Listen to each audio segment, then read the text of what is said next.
Assalamualaikum warahmatullahi wabarakatuh. Selamat pagi anak-anak. Alhamdulillah hari ini kita masih sehat ya, masih diberikan kesehatan oleh Allah Subhanahu wa taala. Hari ini kita akan belajar tentang materi keberagaman di Indonesia. Kelas 5, tema 3, subtema 1. Tujuan kita mempelajari materi ini tuh apa sih? Ya, yang pertama, murid diharapkan dapat menyebutkan contoh keberagaman yang ada dalam masyarakat. Yang kedua, murid diharapkan dapat mengamati bentuk keberagaman yang ada dalam masyarakat. Lalu, apa yang dimaksud dengan keberagaman? Ya, keberagaman adalah suatu kondisi yang menunjukkan perbedaan dalam berbagai bidang, terutama suku bangsa, ras, agama, ideologi, dan budaya yang ada pada sebuah masyarakat. Meskipun penuh dengan keberagaman budaya, Indonesia tetaplah satu kesatuan. Seperti semboyan bangsa Indonesia yaitu Bhinneka Tunggal Ika, yang artinya berbeda-beda tetapi tetap satu jua. Keberagaman agama. Jadi di Indonesia itu ada bermacam-macam keberagaman. Di antaranya adalah keberagaman agama. Keberagaman agama di Indonesia dipengaruhi oleh dua faktor, di antaranya letak geografis Indonesia yang terletak di jalur perdagangan internasional. Faktor yang kedua yaitu kekayaan alam yang melimpah di Indonesia. Maka pedagang asing datang ke Indonesia untuk berdagang. Selain melakukan kegiatan perdagangan, para pedagang asing juga menyebarkan agama. Nah, berikut ini agama yang dibawa oleh para pedagang asing. Yang pertama, pedagang India membawa agama Hindu dan Buddha. Pedagang Gujarat membawa agama Islam. Pedagang Eropa membawa agama Kristen dan Katolik. Sedangkan pedagang Cina membawa agama Konghucu. Sehingga agama yang ada di Indonesia yang diakui itu ada 6, yaitu Islam, Hindu, Buddha, Kristen, Katolik, dan Konghucu. Sebelum mendapatkan pengaruh agama dari pedagang asing, masyarakat Indonesia sebelumnya telah memiliki kepercayaan, yaitu kepercayaan animisme dan dinamisme. Apa itu kepercayaan animisme? Kepercayaan animisme adalah kepercayaan kepada roh nenek moyang. Jadi, masyarakat Indonesia dulu percaya bahwa roh nenek moyang itu bisa memberkati mereka, bisa memberikan mereka keberuntungan.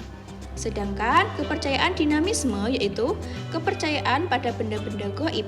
Contohnya pohon beringin yang besar, batu keramat, dan lain-lain. Nah, dari berbagai keberagaman agama yang ada di Indonesia, kita sebagai warga Indonesia harus mempunyai sikap terhadap keberagaman agama. Berikut ini adalah cara memaknai keberagaman yang ada di Indonesia. Yang pertama, menghormati orang yang sedang melakukan ibadah. Kemudian, menghargai orang yang berbeda agama dan mengembangkan sikap toleransi dalam masyarakat. Selanjutnya, kita bahas tentang keberagaman ras dan suku bangsa. Keberagaman ras dan suku bangsa di Indonesia dipengaruhi oleh kehadiran bangsa asing ke Indonesia. Keberagaman ras ditandai dengan adanya perbedaan ciri-ciri fisik, antara lain bentuk rambut, warna kulit, bentuk badan, ukuran badan, bentuk mata, warna mata, dan ciri fisik lainnya. Keberagaman ras di Indonesia dapat dikategorikan diantaranya yaitu ras Malayan Mongoloid yang tersebar di wilayah Sumatera, Kalimantan, Sulawesi, Jawa, dan Bali. Kemudian ada ras Melanesoid yang tersebar di Papua, NTT, dan Maluku. Yang ketiga ada ras Asiatik Mongoloid seperti orang Tionghoa, Korea, dan selanjutnya adalah keberagaman ras dan suku bangsa. Selain keberagaman ras, Indonesia juga mempunyai keberagaman suku bangsa.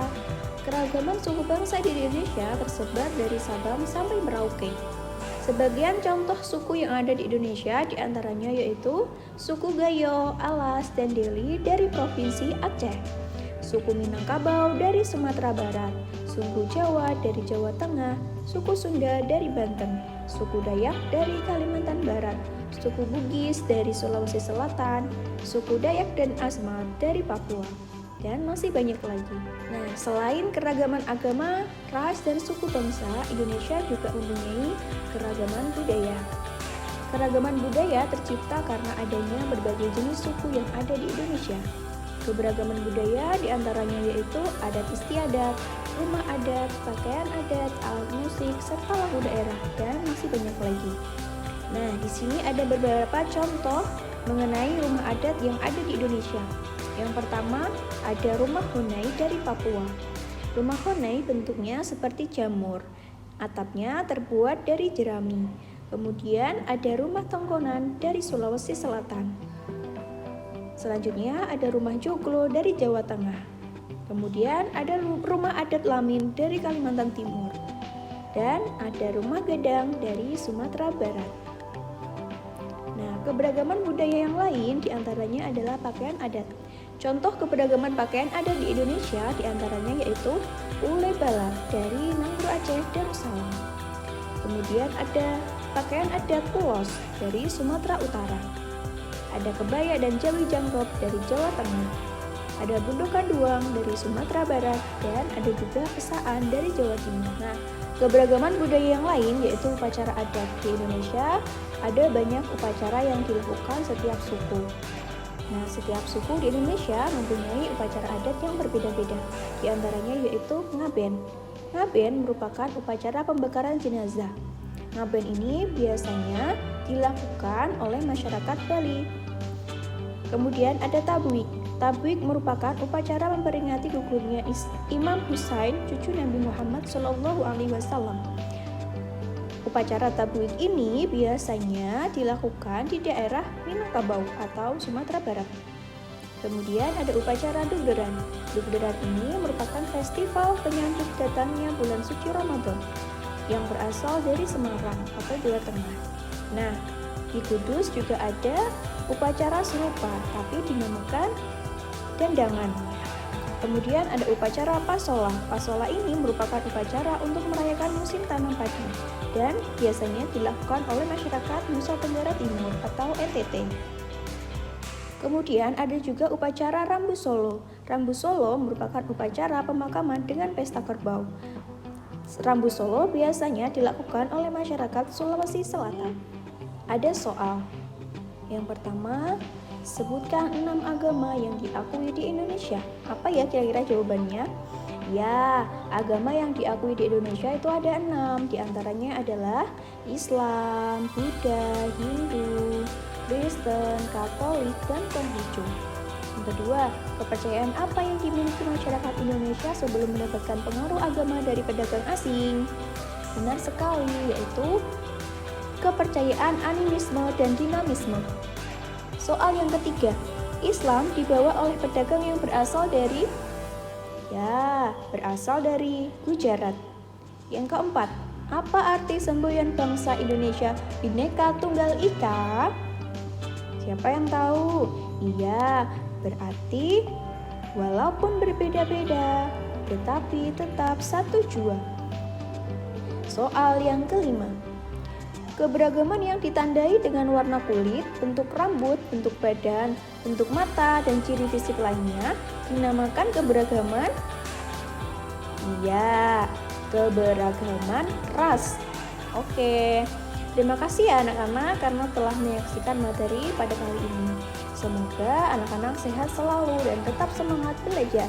Sekian, semoga bermanfaat. Wassalamualaikum warahmatullahi wabarakatuh.